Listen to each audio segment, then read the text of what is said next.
Avant ma formation actuelle, j'étais passé par un BEP puis un bac pro électrotechnique, donc il y a maintenant 7 ans. J'ai fait un bac général, littérature, et ensuite j'ai fait 2 ans de prépa orthophoniste. J'avais arrêté la formation peu avant le passage des épreuves parce que je m'étais désintéressé de l'électrotechnique et j'avais eu des opportunités pour commencer à travailler à ce moment-là.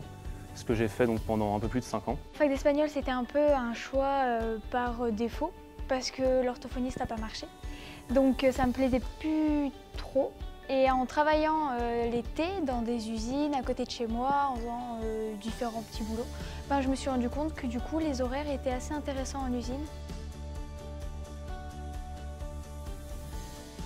J'ai vu Pôle emploi, j'ai été là-bas et ils m'ont emmené ensuite vers le CFA de Cesson. Et donc on me proposait pilote de ligne en usine, en industrie. Donc j'ai décidé de reprendre mes études en apprentissage avec le bac pro pilote de ligne de production. Le fait que ce soit un apprentissage, c'était plutôt un avantage.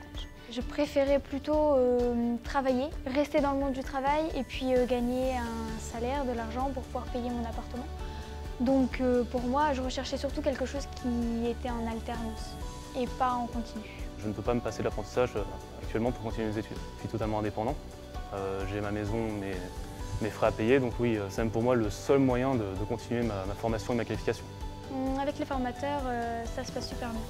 Ils ne nous considèrent pas comme des élèves, comme si on était en 3e ou au lycée. Enfin, c'est différent en fait, même de la fac. On est plus en coopération que il est le prof et moi je suis l'élève. C'est plus adulte entre adultes en fait. Et pour nous, du coup, c'est plus intéressant parce qu'on se sent un peu plus mis en valeur ou privilégié. Alors mon intégration en entreprise s'est passée de façon très structurée.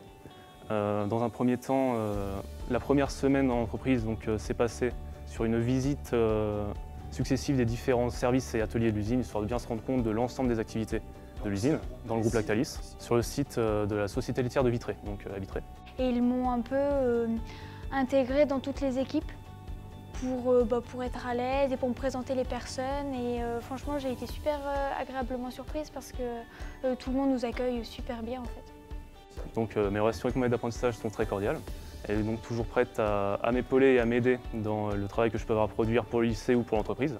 Même, voilà, ce que je veux dire, c'est que même si elle a énormément de travail, elle m'accorde toujours du temps pour m'aider, donc elle est vraiment derrière moi. Aussi très arrangeante au niveau des horaires, puisque sachant que le travail au CFA demande aussi du travail personnel pour le lycée, donc que ce soit les matières professionnelles ou générales.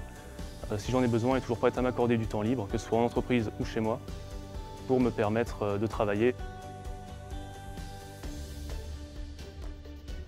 Mon avenir, alors je le vois déjà embauché à Lactalis.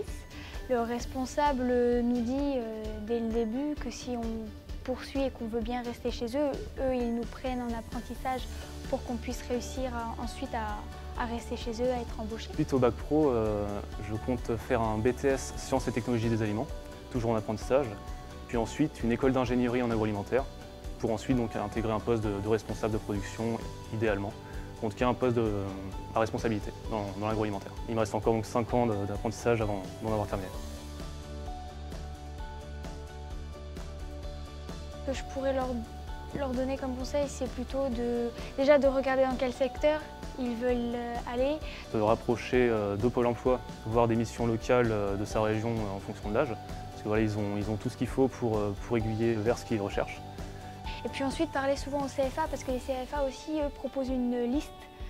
Il faut savoir que les entreprises qui recrutent, généralement, vont auprès de CFA pour savoir s'il y a des jeunes de disponibles ou déjà d'inscrits. Et également de se renseigner auprès de leur entourage et les job dating et tout ce qui peut être organisé pour ça en fait. Parce que c'est fait pour. Et par exemple, pour cette formation, Monsieur Way, lui, travaillait surtout avec ces entreprises-là, qui leur proposaient et qui leur demandaient surtout s'il y avait des étudiants qui étaient libres ou déjà inscrits pour cette année. C'est à refaire, je le referai. Tout simplement parce que ça m'a permis d'avoir un diplôme en plus, une qualification. Dans cette industrie-là, on recherche beaucoup de pilotes de ligne. Si c'était à refaire l'apprentissage, je pense que je le referais effectivement, mais plus tôt. C'est-à-dire que, comme je l'ai dit avant, j'avais arrêté mes études initiales peu avant le passage du bac pro, quand j'étais plus jeune. Et en fait, je me suis rendu compte après de mon erreur. Si j'avais connu à l'époque l'apprentissage et les avantages que ça a, je serais sûrement parti là-bas dès la sortie du collège et en fait, ça serait sûrement beaucoup mieux passé à l'époque. Et je serais peut-être aujourd'hui donc beaucoup plus loin que je suis actuellement.